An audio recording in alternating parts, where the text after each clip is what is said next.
of the Blue Review presented by LAX. I'm Marcus Grant alongside Parker Bell. No Greg Bergman today. He is at Legend Sports Attic, and we still have lasers. So that's always room for lasers. So Greg Bergman is out at Legend Sports Attic. Jeff Spiegel, who's normally with us on Friday, he is researching nerd stats. I guess I'm not sure. He's not, but he's not with us today. But how are we feeling on a Friday, Parker? I'm feeling great. As you can see, everybody, I am also from the home studio pulling a Marcus. I will be going to Legends. Well, no, I won't be going to Legends Attic. Greg's at Legends Attic. I will be at Savannah Bananas. Savannah Bananas, of course, taking the world by storm, taking America by storm, selling out stadiums, and they'll be at Angel Stadium. So I'm going to take one of our interns over there and check out some TikTok baseball. Some banana ball. Yeah, man. It is wild. They are, I guess for those of you who don't know, which at this point, it's hard to imagine people don't know about this, but they are sort of the Harlem Globetrotters, I guess, of baseball. It's wild. It's crazy.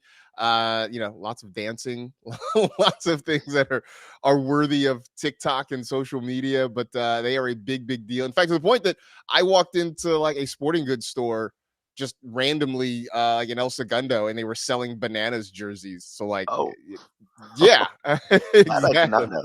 Now yeah. I understand the ticket price, like sales and everything, which was crazy. They this week the Angels were actually playing the Yankees. The Yankees are doing their SoCal tour. Mm-hmm. We will be talking a lot about the series in just a minute. But the cheapest ticket for Angels Yankees, you could have gotten top row for about $14 to $20. Wow.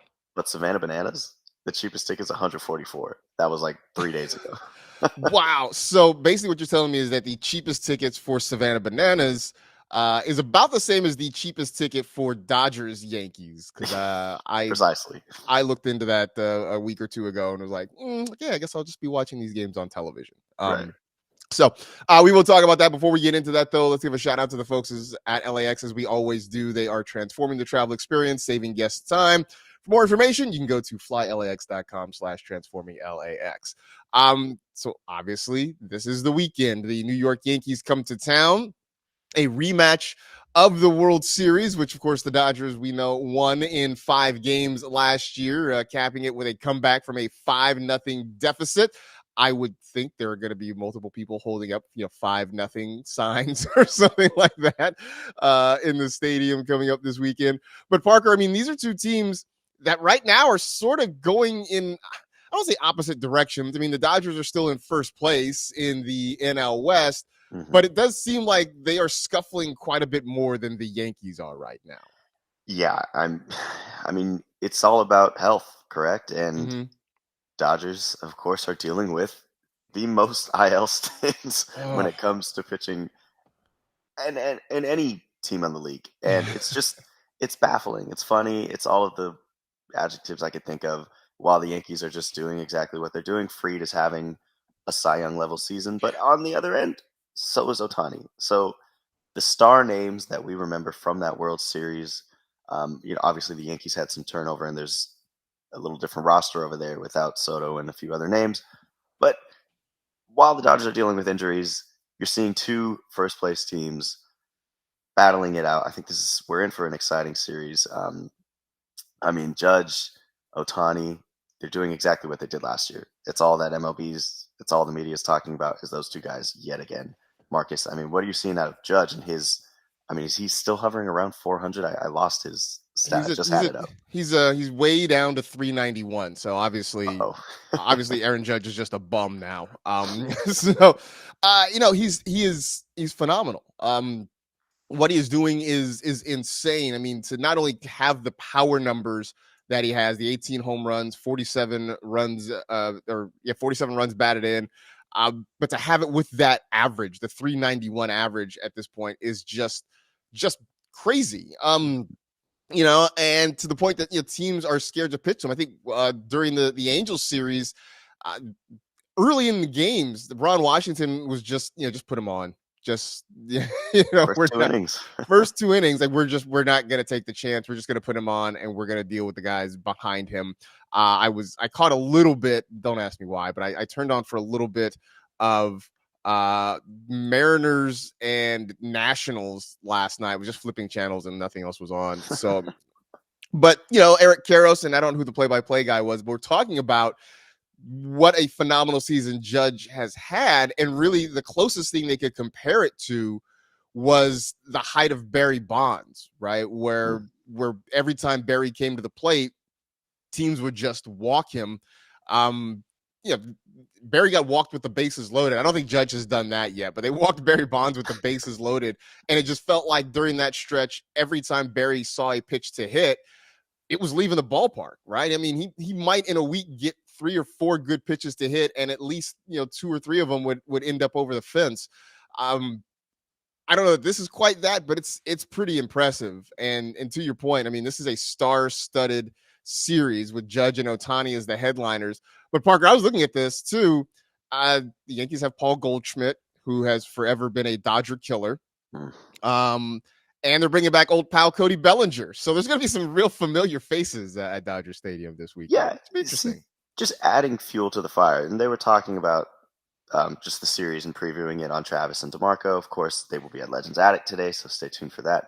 And they were talking about how it could get testy. If somebody gets up and in near Shohei or near Judge, I think it's all hands on deck there at that point. Like, these two teams, it may not be to the point where they absolutely hate each other, but there's definitely some animosity just based off of the nature of the series. We have former Dodgers having some, bleep talking moments. Right. So there's some heated things there, and you could see it. And of course, it's the battle of the $100 million payroll teams. Yeah. I think the Yankees were more. I think they actually were 105, while the Dodgers were 100.5. I think Philly's in there somewhere as well. So I don't even really know how to put this, Marcus. I think that it's just the fact that the Dodgers have so many injuries and that they're still in first. Yankees have, they have Cole. They haven't gotten a pitch out of him, and he was out. He's going to be out. It's a very unique matchup, and I think that everybody who's going to be there this weekend is in for a great show. I think it's going to be fun. It's going to be a lot of fun to watch. All those games are going to be nationally televised. Tonight's game is on Apple TV. Tomorrow is on Fox. Sunday is on ESPN. Which, side note to that, I just check. I don't know if it's going to be big ESPN or ESPN2. It was originally scheduled for ESPN2, but I think that was in the event that the Western Conference Finals went to a Game 7. I believe that's what that slot was for. But since the Thunder have wrapped that up already, and the finals don't start until I think middle of next week, that game might actually get moved to big ESPN. That's something to sort of check on. You sort of hinted at it. You talk about maybe some bad blood, some animosity, because you kind of got to it. Chris Taylor talking a little bit of trash. I mean, he said it. It was a thing he said after the World Series that basically the Yankees, I'm going to try to clean this up, pooped down their legs during the World Series. And he was asked about it a couple days ago, and he didn't back down off of it. I mean, basically he said, I think if you ask the Yankees, they would tell you sort of the same thing, that they didn't play well, that they made some really critical errors, and that's what led to them losing. I mean, I throw in the fact, I don't know if you remember this, but Mookie Betts basically said something to the equivalent right after the World Series as well. I would think for the Yankees, those things, I know athletes try to pretend that they don't, have bulletin board material, but I would think if you're the Yankees, you remember that, right? Like, you got to be holding on to that a little bit. You have to. Anything to put you over the edge, anything to give you that, competitive edge there.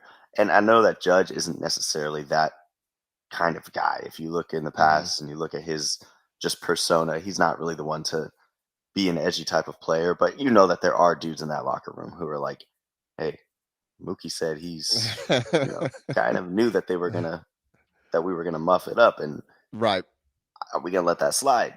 So I mean, we got Gonsolin on the mound tonight. We got Knack and then Yamamoto. Fried versus Gonsolin, Marcus. This one's going to be a very interesting matchup just due to the fact that Fried is absolutely dealing this year. Fried has been dealing this year. Fried tends to deal against the Dodgers. It's funny. I knew Fried was having a good year. It wasn't until this morning I looked up and I'm like, he's 7-0. I hadn't quite realized that he was going that well this year, but he's a guy who's had a lot of success against the Dodgers. So, and plus he's coming back home, right? A guy who went to Harvard Westlake. The Dodgers have had issues with LA natives coming back to Dodger Stadium so far this year. I mean, Pete Crow Armstrong put on a show against them. So we'll see what happens here. It's definitely, I think, on paper, advantage Yankees in this one. But for Gonsolin, Parker, it just seems like there's kind of one bad inning, right? And in the last couple of starts, it's been one bad inning. It's been the long ball. That makes me nervous against a Yankee team that can slug quite a bit. But I don't know. I mean, can they get 5 out of Gonsolin? Because I think that's the minimum, right? You want to try to get 5 out of Gonsolin. Yeah, if you were to do it any night, Gonsolin, tonight will be the night to make a message. Tonight. Find that command. That's been his biggest struggle so far. I think he's walked 12 in just 19 innings pitched in this month. Mm-hmm. So, of course, last game he had the blister issue, pushed through it, sort of was forced to push through it just based off of circumstances and how many guys were in the bullpen at the moment. But today is the day. Find that command. Facing a stellar lineup, of course, that's leading the league in OBP. Mm-hmm. So not really loving, of course, the matchup on paper. But this is one of those things where he hasn't had a chance to really show himself in a big moment in such a long time because of injuries.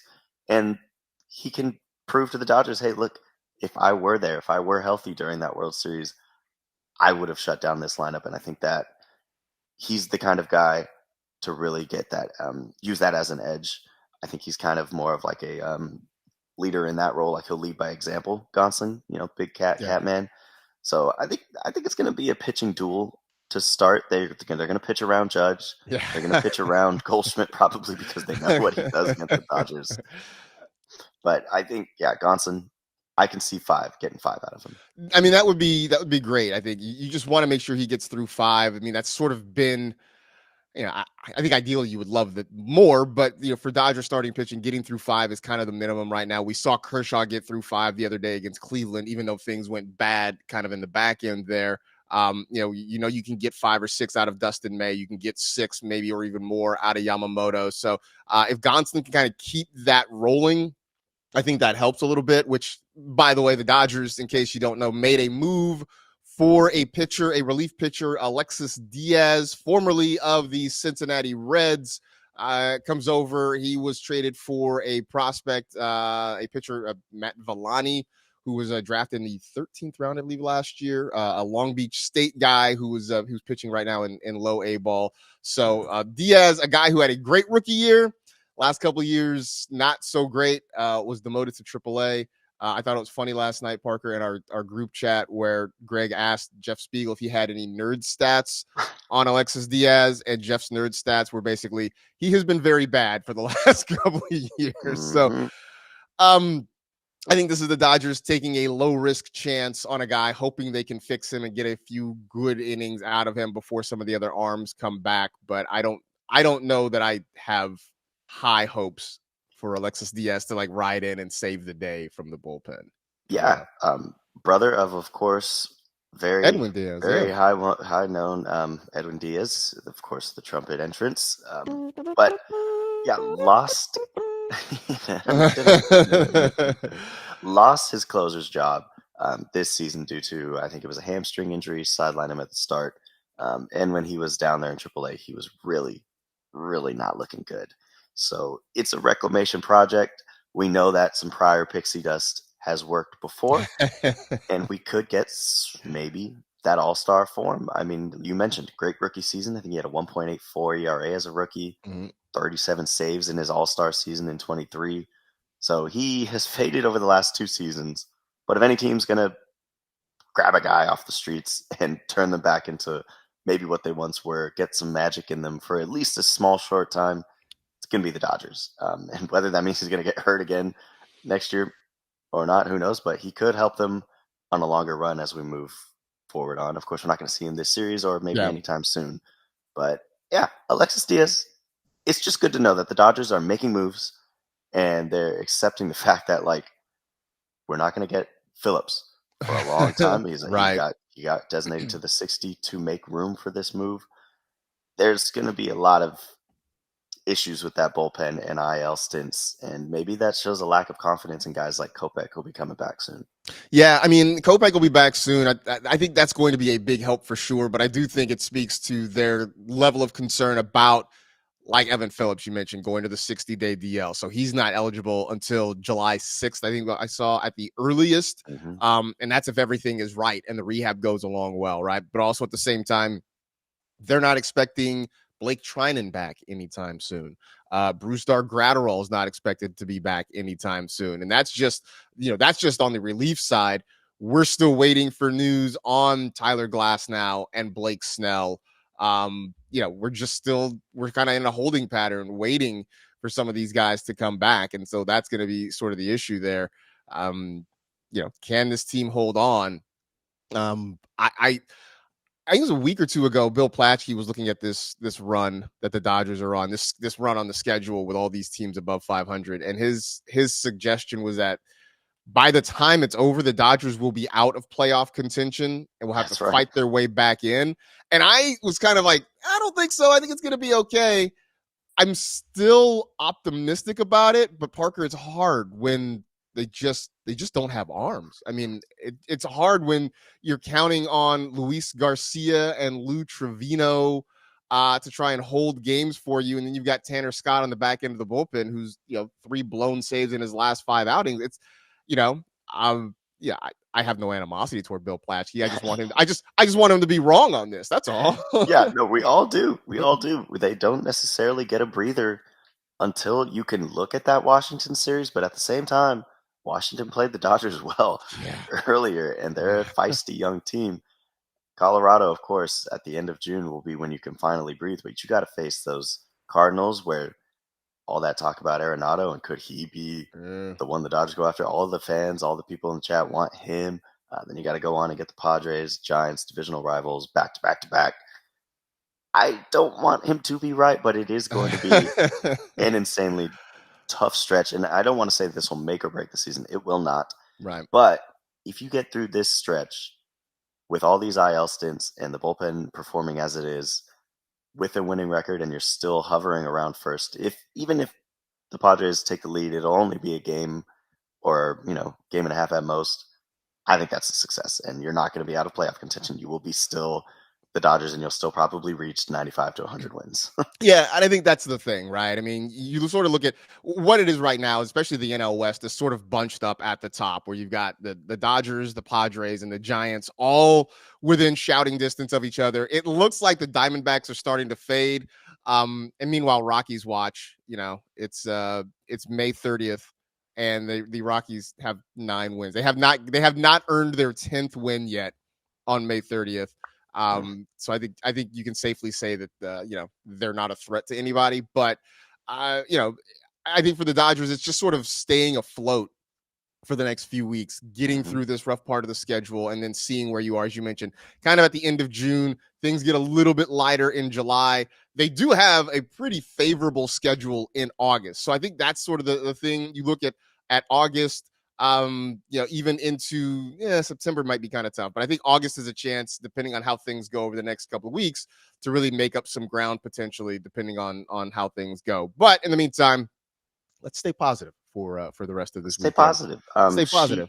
Sheehan's back Sunday for his rehab stint in OKC. The chat, Danny Cortez was asking about Eduardo Henriquez, who I think made an appearance last night in OKC. I couldn't find his stats as I started the episode, but I can find those for you guys in just a minute if he did make an appearance. So there's names who potentially could jump in during this long stretch, maybe in a couple weeks, but still they could jump in during that long stretch and maybe make a difference.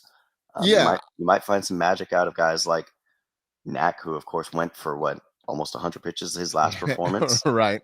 You never really know with this Dodger squad, and that's I think what I love about not just baseball but Los Angeles Dodgers baseball is that you never really know.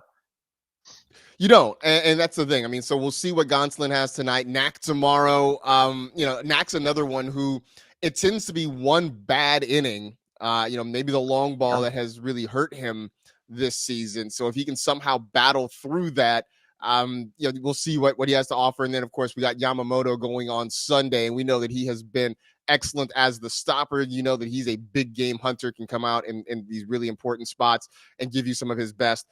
The other thing about this weekend that I'm sort of looking forward to is one thing we saw from this team last year is they do show up in the big spots. I mean, there were times last year where they were dealing with injuries or guys weren't playing well, and then one of the really good teams would show up on the schedule and the Dodgers would play some of their best baseball. So, hopefully there's a little bit of that going around. I mean, obviously there were plenty of guys from last year who remember this World Series. There are plenty of new guys here who I think are hoping to meet the moment a little bit this weekend. I think for a guy like Tanner Scott, there's a chance to really kind of redeem yourself if you can go out and have a couple good outings against the Yankees.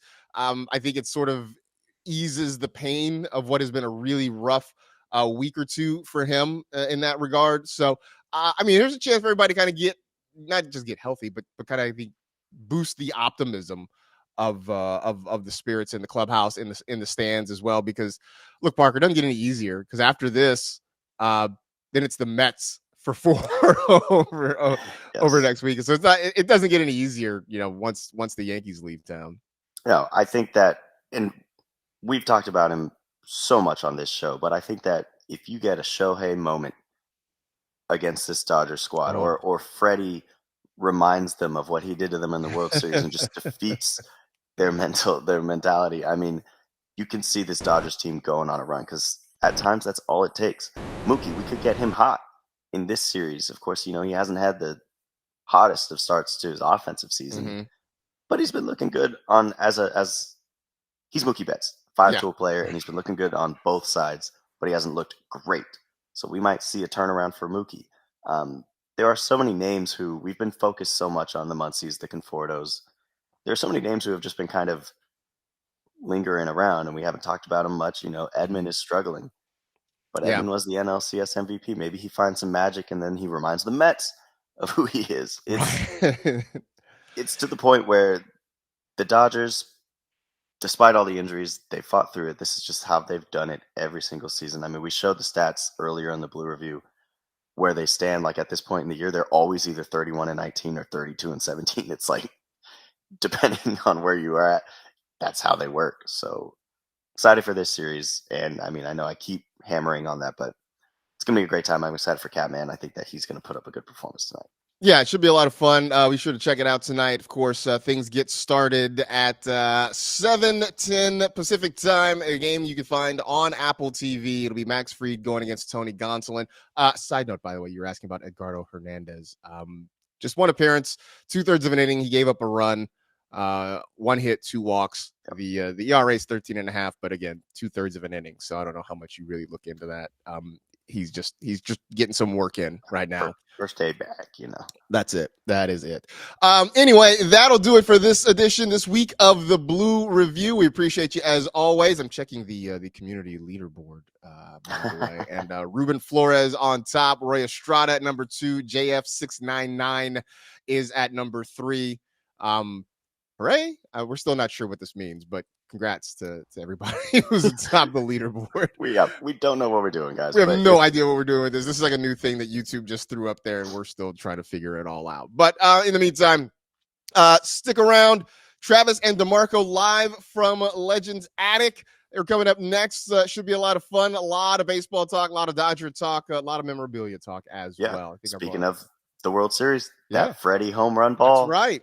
It will be there. So I suggest checking it out, watching it, or if you can, I don't know, find a way to get on over there. Yeah, if you can get out there, go check it out for sure.